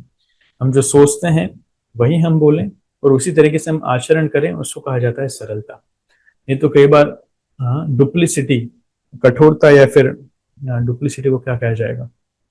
जब हम सोचते कुछ और हैं, बोलते कुछ और हैं और करते कुछ और हैं, जब तीनों एक डायरेक्शन में नहीं है, दैट इज कॉल्ड डुप्लिसिटी। तो वो व्यक्ति सत्यवादी नहीं है, कहीं ना कहीं उसमें कुछ ना कुछ गड़बड़ है। जैसे एक व्यक्ति, एक कथावाचक बैंगन के बारे में बहुत निंदा कर रहे थे लेक्चर में कि बैंगन हमें नहीं खाना चाहिए, नाम से ही वो बेगुण है, उसमें कोई गुण नहीं है, उसको खाने से गर्मी हो जाती है, ये हो जाता है, वो हो जाता है। हाँ, तो बैंगन नहीं खाना चाहिए। तो लेक्चर में बड़ी बड़ी बात करके आ गए। घर में आए, जब घर में उनकी वाइफ ने बनाया था बैंगन, लेकिन प्लेट में ला करके वापस ले लिया। बोले क्यों वापस क्यों ले लिया? बोला नहीं, आप ही ने तो कहा था लेक्चर में बैंगन नहीं खाना चाहिए, तो आप कैसे खाएंगे लेक्चर बैंगन? बोले नहीं नहीं, अरे वो तो लेक्चर का बैंगन अलग था, ये खाने वाला बैंगन अलग है। This is duplicity. हम लेक्चर में बहुत कुछ बोल देते हैं लेकिन जीवन में उसका पालन नहीं करते। सत्यव्रत सत्यव्रतम सत्य परम त्रिसत्यम सत्यस्य योनिम निहितम च सत्ये सत्यस्य सत्यम मृत सत्य नेत्रम सत्यात्मकम त्वाम शरणम प्रपन्नाः। ऐसा वर्णन आता है, भगवान जो पूर्ण सत्य है, सत्यव्रतम सत्य परम त्रिसत्यम। तो एक भक्त को सत्यशील होना चाहिए। देवी देवता भगवान से प्रार्थना करते हैं कि हम इस प्रकार भगवान आपके चरण कमलों में जो वास्तविकता में सत्य हैं, आप भी पूर्ण सत्य हैं, हम इनसे विचलित ना हो, यही हमारी सत्यता है, यही हमारी प्रार्थना है। ऐसा सो दिस शुड बी हैबिट। और इसके लिए बहुत जरूरी है कि हम हमेशा निरंतर हरिनाम का आश्रय लेकर के रखें। हमेशा ये हमारा अभ्यास होना चाहिए कि जितना ज्यादा हरिनाम हम ले सकें, फ्री टाइम में हम हरिनाम लेते रहें। जैसे लोग बहुत लंबी जर्नी के लिए जब जाते हैं ना, तब कुछ स्नैक्स लेकर के जाते हैं खाने पीने के लिए, बोर हो जाएंगे तो खाते पीते जाएंगे। तो ऐसे ही हमें हमेशा हरिनाम साथ में लेकर के जाना चाहिए। जब भी बोर हो जाएंगे तो हरिनाम लेते रहेंगे। खाइते शुहिते यथा तथा नाम लाए, काल देश नियम नाही सर्व सिद्ध है। तो it should be our habit. खाइते शुहिते यथा तथा नाम लाए, खाते हुए सोते हुए हर परिस्थिति में हमें नाम लेने का अभ्यास होना चाहिए। काल देश नियम नाही सर्व सिद्धि हो, बिना देश काल के नियम के जब हम हर परिस्थिति में नाम लेने का अभ्यास करेंगे, सर्व सिद्धि हो, उसी से सर्व सिद्धि आएगी। राइट। एक बार श्री चैतन्य महाप्रभु वो जा रहे थे शौच क्रिया के लिए, तो महाप्रभु अपनी जिह्वा को पकड़ करके जा रहे थे कि उनके मुख से कृष्ण नाम ना निकले, बिकॉज उनको हमेशा कृष्ण नाम लेने की हैबिट थी। तो रास्ते में उनको एक छोटा सा बालक मिला जिसका नाम था गोपाल। तो पूछते हैं महाप्रभु से कि महाप्रभु क्या कर रहे हैं? महाप्रभु बताते हैं देखिए मैं इस क्रिया के लिए जा रहा हूँ, अशुद्ध अवस्था में, वहां पे कृष्ण नाम नहीं लेना चाहिए, तो मैं अपनी जीवा को पकड़ रहा हूँ, क्योंकि मेरी जीवा में नियंत्रण नहीं कर पाता हूँ, हमेशा कृष्ण नाम लेती रहती। तो गोपाल बोलता है कि महाप्रभु कि आपने तो हमें सिखाया है कि देश हरिनाम में देश काल परिस्थिति का कोई विधान नहीं है और कभी भी नाम लिया जा सकता है, और विशेषकर मृत्यु के समय तो प्राण कैसे निकलेंगे, हम थोड़ी वेट करेंगे, हम शुद्ध अवस्था में बैठ करके हरिनाम लेंगे। हम बिस्तर पर होंगे, इतने समय से गंदे होंगे, मलमूत्र निकल रहा होगा, तो उस समय तो नाम हमें लेना ही है। तो क्यों जीवा को नियंत्रित किया जाए? तो महाप्रभु उनकी बात से इतने प्रसन्न हुए कि महाप्रभु उनके सिर पे हाथ रखा, बोले तुम वास्तविकता में मेरे गुरु हो। और वही गोपाल भविष्य में जाके गोपाल गुरु गोस्वामी बनते हैं, एक महान आचार्य बनते हैं। Right. So this should be our habit. हर परिस्थिति में नाम लेने का अभ्यास तो छोटे से बालक के माध्यम से महाप्रभु में सिखाते हैं। जब हम इस प्रकार से कर पाएंगे, हमारे विचारों को, हमारे ब्रह्मण्य मतलब हमारे विचारों को, शील संपन्न मतलब हमारे एक्शंस को, सत्य संदो मतलब हमारे वाक्यों को जब हम कंट्रोल कर पाएंगे, एक ही डायरेक्शन में होंगे, तब चौथा गुण आता है विच इज कॉल्ड जितेंद्रिय। एक व्यक्ति अपनी इंद्रियों को पूरी तरीके से नियंत्रित कर लेता है, जितेंद्रिय। राइट। सो इंद्रियों को नियंत्रित करना, कभी भी किसी परिस्थिति में इंद्रियों को विचलित नहीं होने देता, माया के वश में नहीं आता। स्पेशली भक्त के लिए दो चीजें बहुत हानिकारक है, तीन चीजें, कनक कामिनी प्रतिष्ठा वागिनी। तो एक है धन संपदा, वो किसी भी भक्त का, किसी भी व्यक्ति का, आध्यात्मवादी का मन हर लेती है। दूसरा है कामिनी मतलब स्त्री, स्त्रियों के लिए पुरुष। और प्रतिष्ठा, भक्ति में आगे बढ़ने से हमको प्रतिष्ठा मिलने लगती है। जब एक वैष्णव या एक अध्यात्मवादी इन तीनों चीजों से आसक्त होने लग जाता है, तीनों में से किसी एक चीज से भी आसक्त होने लग जाता है, तब वो जितेंद्रिय नहीं रह पाता, फिर अपनी इंद्रियों के ऊपर नियंत्रण वो धीरे धीरे खोने लगता है।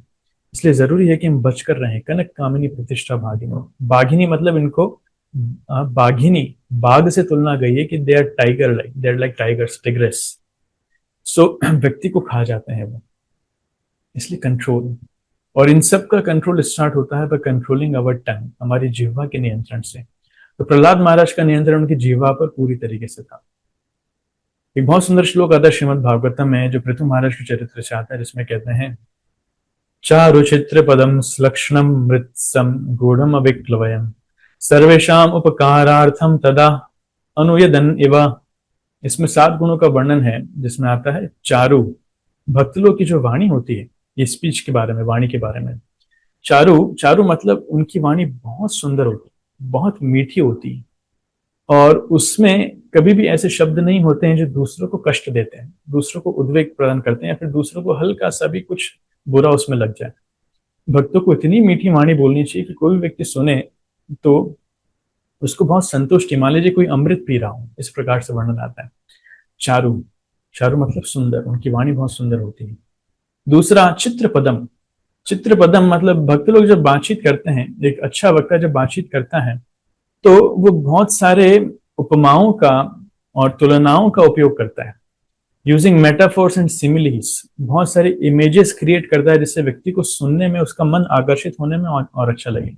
आप वैदिक शास्त्रों को देखेंगे, वैदिक शास्त्रों में से बहुत सारे एग्जाम्पल्स, उपमाएं, तुलनाएं दी जाती हैं, जैसे न यद्वचश्चित्र पदम हरेर यशो जगत पवित्रम प्रगृणीत करहिचित तद्वायसम तीर्थमुशंति मानसा न यत्र हमसा निरमन्त्यु शिक्षयाः।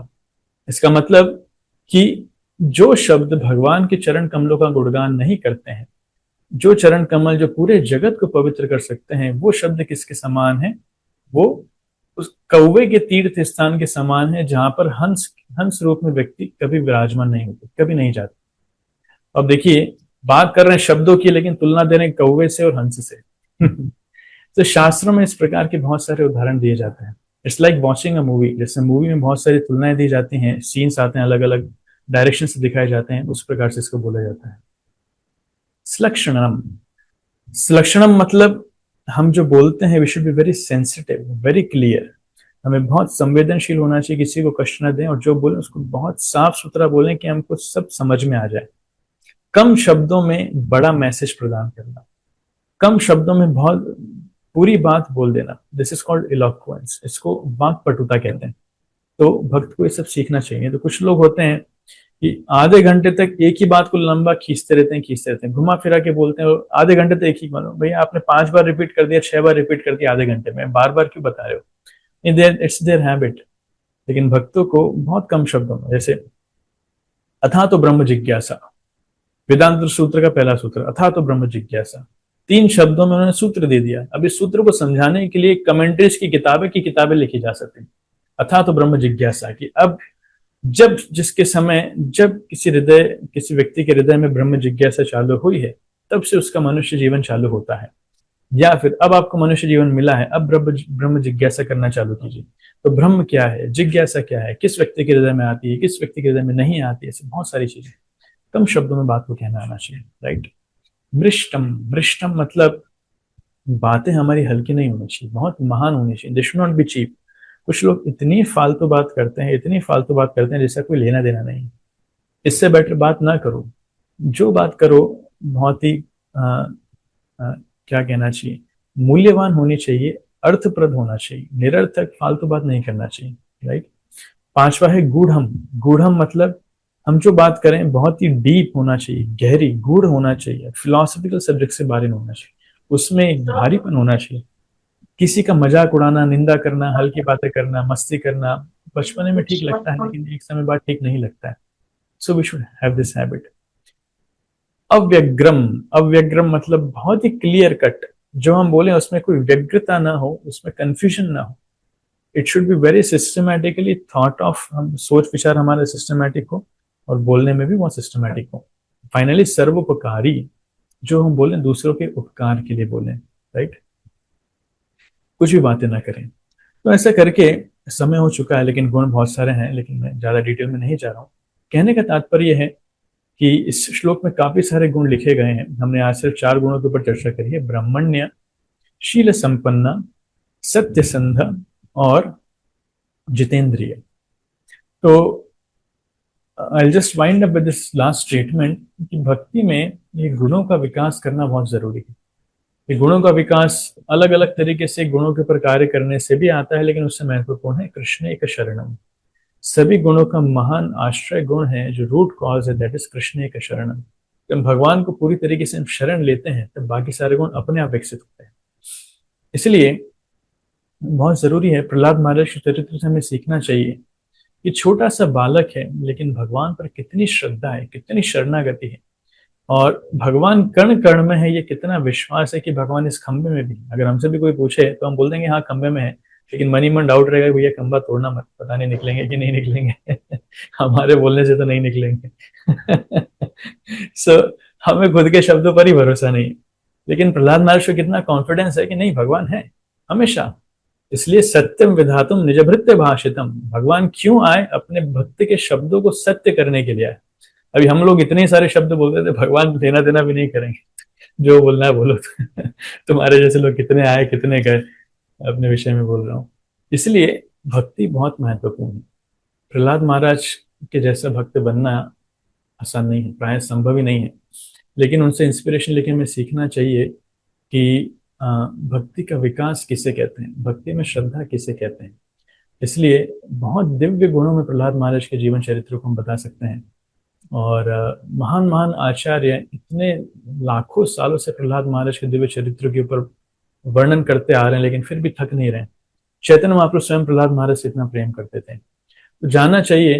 लीला तो बहुत अच्छी लगती है जब हिरण्यकशिपु को भगवान मारते हैं और नखम अद्भुत श्रृंगम दलिता हिरण्यकशिपु तनुभृंगम, बहुत अच्छा लगता है कि भगवान हिरण्यकशिपु की छाती फाड़ रहे हैं, लेकिन इन सब का कारण एक है, प्रहलाद महाराज। सिर्फ प्रहलाद महाराज के कारण। किस प्रकार के स्तर के भक्त हैं प्रहलाद महाराज, ये जानना चाहिए। अगर हम उस सेंट्रल पॉइंट पे फोकस करेंगे कि हमें भी भक्त बनना है, जब हम भक्ति करने में आगे बढ़ेंगे तब हम देखेंगे कि वास्तविकता में भक्ति में, भगवान के नाम में, भगवान की कथा में कितना आनंद है, और उन सारी वस्तुओं के माध्यम से ही, भक्ति के माध्यम से ही हम भगवान का प्रेम, भगवान की कृपा हासिल कर सकते हैं, और कोई तरीका नहीं है, राइट। इसलिए don't focus on other qualities too much, बाहरी एक्सटर्नल क्वालिटीज पे फोकस मत कीजिए, एक कृष्ण की शरणागति के ऊपर बहुत फोकस कीजिए, that is important. Thank you so much. Hare Krishna. I will stop here. किसी का कोई प्रश्न है तो ले सकते हैं। यस, संतोषी माता जी। हरे कृष्ण प्रभु जी, दंडवत प्रणाम। प्रभु जी बहुत बहुत धन्यवाद, बहुत कुछ सीखने के लिए मिल रहा है आपकी क्लास से। प्रभु जी मेरा क्वेश्चन था, जैसे आपने कहा हरिनाम के बारे में कि हम लोग जैसे दूर जाते हैं तो स्नैक्स लेके जाते हैं, वैसे ही हमारी बिट्स बैग को लेना चाहिए। तो प्रभु जी जैसे हमने सुना था जो महाराज जी लोग दीक्षा देते हैं तो उसके बाद महाराज जी जो माला देते उससे ही करना चाहिए। लेकिन प्रभु जी जैसे एक्स्ट्रा राउंड के बोल रहे हैं प्रभु जी, जैसे हम लोग गार्डन में पानी देते हैं या बस में ट्रैवल करते हैं या साथ में छोटी बच्ची रहती है, अभी तो फिलहाल हमारा दीक्षा नहीं हुआ है प्रभु जी, तो फिर उस समय हम काउंटर से कर लेते हैं।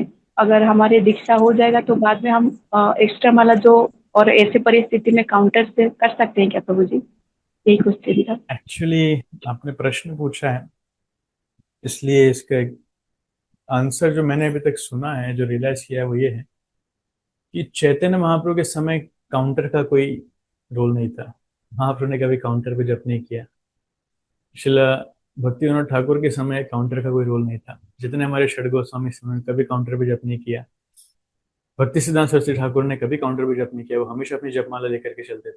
शिला प्रभुपाद जहां भी जाते थे अपनी जपमाला अपने गले में लेकर के जाते थे, कभी काउंटर का प्रयोग नहीं किया। और जितने प्रभुपाद के डिसिपल्स को मैंने देखा है, मेरे गुरु महाराज को मैंने देखा है, कभी काउंटर का प्रयोग नहीं किया, नेवर। मुझे नहीं पता एक कॉन्सेप्ट कहाँ से आए काउंटर का प्रयोग करने के लिए, और अभी इतना कॉमन हो गया, इतना कॉमन हो गया कि हर मंदिर में काउंटर बिकते हैं और कितने ही भक्त लोग काउंटर से जप करते हैं। But I never found any of my spiritual masters in the entire lineage, पूरी परंपरा में मैंने किसी आचार्य को काउंटर प्रयोग करते नहीं देखा है, और ना उनको एनकरेज करते हुए सुना है कि आप काउंटर पे प्रयोग, काउंटर पे चैंटिंग कर सकते हैं। So this is my reply, बाकी आप जैसा चाहें।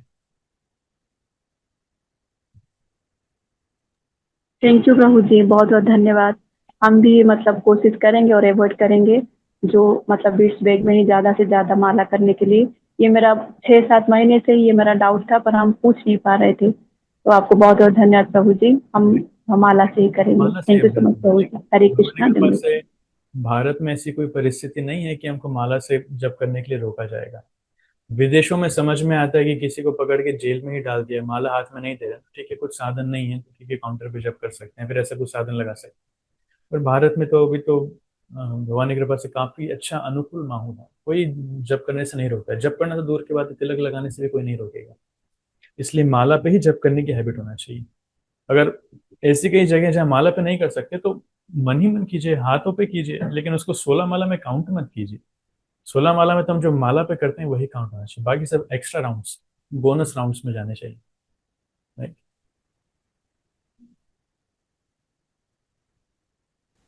ओके, दीपमाला माता जी। हरे कृष्णा प्रभु जी, सादर प्रणाम। प्रभु जी, बहुत अच्छा लेक्चर था। कुछ जो पॉइंट्स मैंने नोट किए थे उसमें मुझे अच्छा लगा कि हमें हमारी वाणी, हमारा जो व्यवहार है और हम जो सोच रहे हैं वो सब स्ट्रीमलाइंड होना चाहिए। और भी बहुत अच्छे से पॉइंट्स थे, बट मैं उतना याद नहीं रख पाई। तो प्रभु जी, एक क्वेश्चन ये था कि जैसे आपने अभी बताया था कि ध्रुव महाराज को, सॉरी, प्रहलाद महाराज को माता के गर्भ में पूरा ज्ञान प्राप्त हो गया था जब कयादु जो है वो सो भी गई थी तब भी। तो प्रभु जी, अभिमन्यु के साथ भी ऐसा ही हुआ था, हम्म। लेकिन उस समय सुभद्रा जो थी वो भी सो गई थी, पर अभिमन्यु को ज्ञान आधा प्राप्त हुआ था जो चक्रव्यूह का था। हम्म। लेकिन प्रहलाद महाराज को पूर्ण ज्ञान प्राप्त हुआ। तो इससे हम ये समझे कि अर्जुन ने वो पूरा ज्ञान दिया ही नहीं था सुभद्रा को, वो सो गई थी, या फिर उन दोनों भक्तों की चेतना में कोई मतलब फर्क है?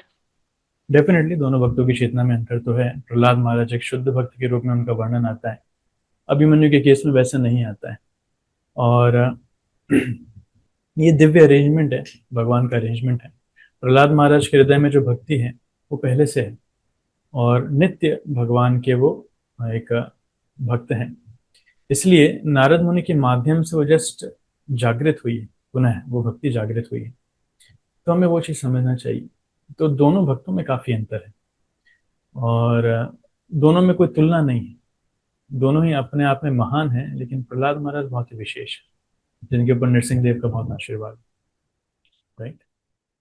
जी, थैंक यू सो मच प्रभु जी। प्रभु जी, हर बार हम लोग सुनते हैं प्रहलाद महाराज और ध्रुव महाराज का चरित्र जो है वो महाप्रभु को बहुत पसंद था, लेकिन अभी समझ में आ रहा है कि क्यों पसंद है। क्योंकि गुण पे हम लोग जब फोकस नहीं करेंगे तो बार बार सुनते रहेंगे तो भी मतलब समझ नहीं आएगा, और लगेगा कि ये तो रिपीटेडली चल रहा है, सेम बार बार यही सुन रहे हैं हम लोग।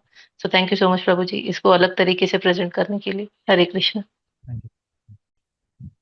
हरे कृष्णा प्रभु जी, दंडवत प्रणाम। जय प्रणाम। कौन बोल रहे थे? बोलिए प्लीज, किसका प्रश्न है? हरे कृष्णा प्रभु जी। हाँ जी, पूजा माता जी ना। जी प्रभु जी, दंडवत प्रणाम। हरे कृष्ण, बोलिए। मेरा प्रश्न ये था कि उपेक्षा और अपेक्षा में क्या अंतर है? अपेक्षा मतलब एक्सपेक्टेशन, उपेक्षा मतलब इग्नोर कर देना, रिजेक्ट कर देना, ठीक है। इसको कैसे समझे? अपेक्षा मतलब मैं किसी से एक्सपेक्ट करता हूँ, मेरी कुछ आशा है, या फिर इनसे मैं ऐसा व्यवहार की आशा करता हूँ, उनको ऐसा करना चाहिए, ऐसा सोचना चाहिए, मुझे ये वस्तु प्राप्त होनी चाहिए। तो ये अपेक्षा है। और उपेक्षा मतलब हम किसी को तिरस्कृत कर देते हैं, रिजेक्ट कर देना, उसको नेग्लेक्ट कर देना, मैं बहिष्कृत कर देना, मैं आपसे बात नहीं करूंगी, छोड़ देती हूँ। दिन के 3-4 काम है, पराठा सेकना। हाँ हाँ, पराठा सेकना जैसे माता जी को, तो हमें इसको भी उपेक्षा कर देना चाहिए। वी शुड रिजेक्ट, जो बीच में डिस्टर्बेंस हुआ वी शुड रिजेक्ट इट, ध्यान नहीं देना चाहिए। क्लियर माता जी? जी प्रभु जी, हरे कृष्णा, दंडवत प्रणाम, धन्यवाद। धन्यवाद। हरे कृष्णा प्रभु जी, श्री चरणों में दंडवत प्रणाम। और आज की ऐसी अद्भुत क्लास के लिए, हृदय को छूने वाली क्लास के लिए, प्रहलाद महाराज के माध्यम से शिक्षा दिया आपने, इसके लिए आपके श्री चरणों में बारंबार प्रणाम करती हूँ। बहुत सुंदर क्लास, बहुत सुंदर आपका क्लास। भी धन्यवाद प्रणाम। तो the question is, you see, हम भौतिक जगत में हैं, इस प्रकार के व्यवहार कई बार हो जाते हैं। पहली चीज ये जो मैंने सेशन में बताया, we should always try to remain unaffected by that. भौतिक जगत में किसी न किसी के अंदर कुछ ना कुछ कमियां रहती हैं, लेकिन हमें उनको सहन करना आना चाहिए, विदाउट गेटिंग अफेक्टेड, बिना प्रभावित हुए। जब बिना प्रभावित हुए हम उसको सहन करना सीख जाएंगे तो हमारी भक्ति में प्रगति का एक लक्षण है, राइट। इसलिए मैंने उदाहरण दिया था कि समुद्र का और बादल का, ट्राई टू रिमेन अनअफेक्टेड। जैसे माता पिता बच्चों में कितने ही गलतियां क्यों नहीं होती, उनको सहन कर जाते हैं। कभी बाहर जाकर के बच्चों की निंदा नहीं करते हैं, अरे हमारा बच्चा कैसा है, सुनता ही नहीं है, ऐसा नहीं वैसा, जो कुछ है सहन कर लेते हैं, लेकिन फिर भी बच्चों के ऊपर कृपा करते हैं, right. In the same way we should learn to tolerate and move on. भक्ति में आगे बढ़िए।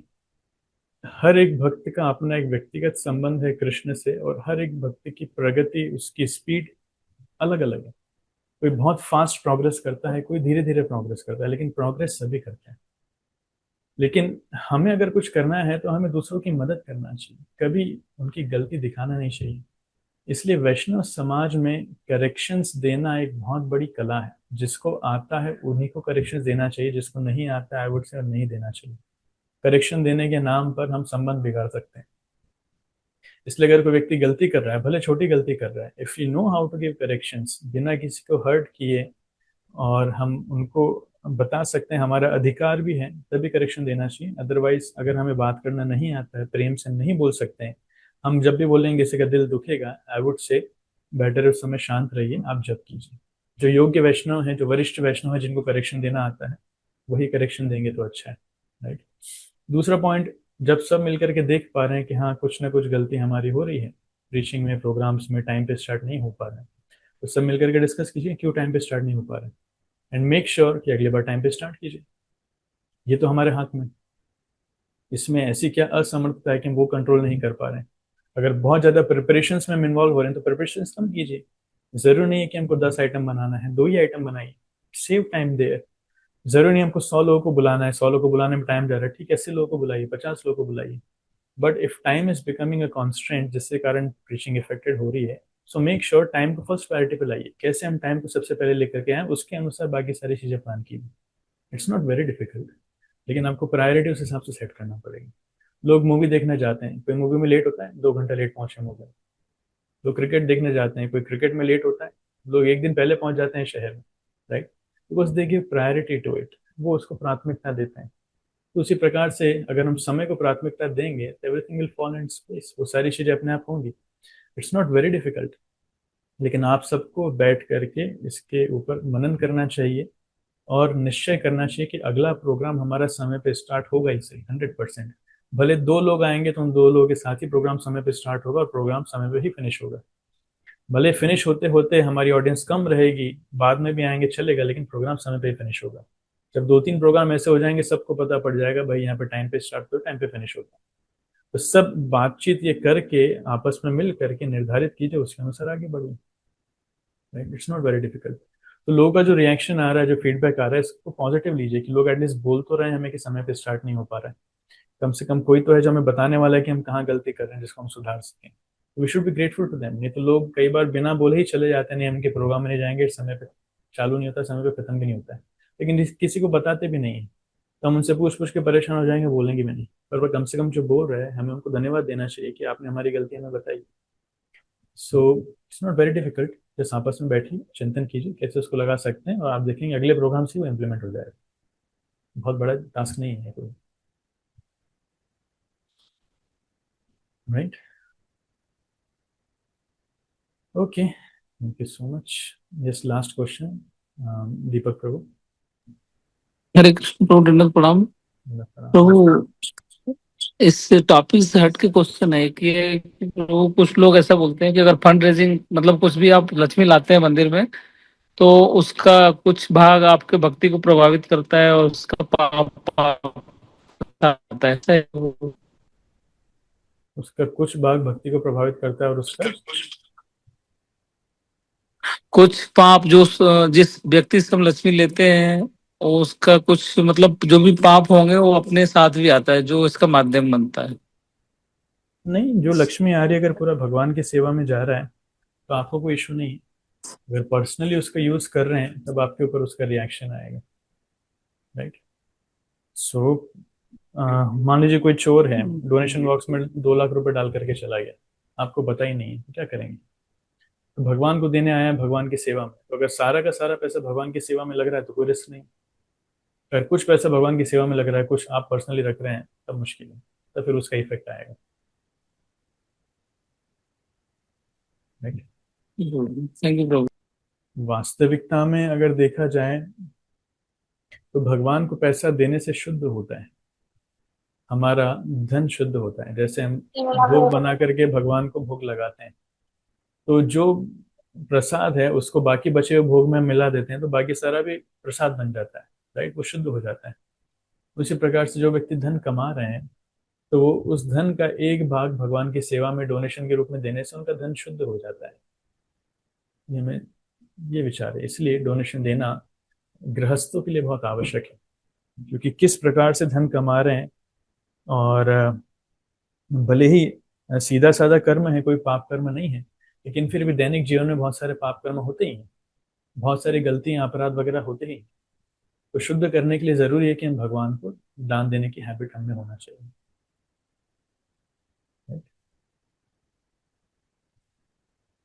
थैंक यू प्रभु, दंडवत प्रणाम। Thank you so much. So बहुत बहुत धन्यवाद। Will stop here. और 30 तारीख को नरसिंह चतुर्दशी है। उज्जैन में श्री श्री प्रहलाद नरसिंह देव भगवान के बहुत सुंदर विग्रह हैं। श्री श्रीमद लोकनाथ स्वामी महाराज यहाँ पर आ रहे हैं 29 तारीख को।